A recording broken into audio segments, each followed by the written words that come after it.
Good morning. Hariom. જુઓ ભાઈ, આપણે ઇંગ્લિશ યુનિટ પહેલું અને એની એક્ટિવિટી આપણે કરવાની છે.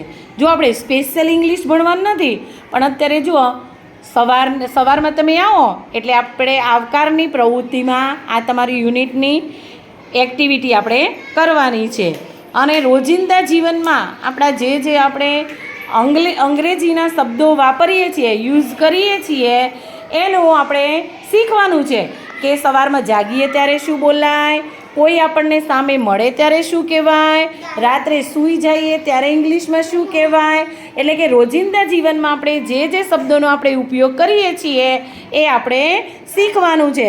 જો ભાઈ ચિત્રમાં આપેલું છે કે સવાર પડે ત્યારે કૂકડો બોલે, તો આપણે સવારમાં શું કહીએ છીએ? બોલો. Good morning. ચલો સરસ. પછી આપણને આપણા ભાઈબંધ હોય, બરાબર, તો આપણો ભાઈબંધ આપણને સામે મળે ત્યારે આપણે શું કહીએ છીએ? ભાઈ સામે મળે ત્યારે બાય બાય થોડું કહેવાય બેટા. હે, સામે મળે ત્યારે શું કહીશું આપણે? જો હા, અને શું કહીશું? Hello, how are you. બોલો. Hello, very good. બીજા નંબરમાં એમ કહીશું. ચલો પછી આપણે છૂટા પડીએ, બે મિત્રો હોય ત્યારે આપણે શું કહીએ છીએ? આપણે હાય તો આપણને સામે મળે ત્યારે કહીએ, આપણે હેલો કહીએ, હાય હેલો. પણ જ્યારે આપણે છૂટા પડીએ, આપણે મમ્મી કે પપ્પા કે મામા માસી બહારગામથી આવ્યા હોય ને પછી જાતા હોય ત્યારે આપણે શું કહીએ છીએ? ભાઈબંધને શું કહીએ છીએ? Very good. Good bye. શું કહેવાનું? Good bye. ચલો હવે રાત્રે સૂઈ જઈએ. ચલો સૂઈ જાઓ.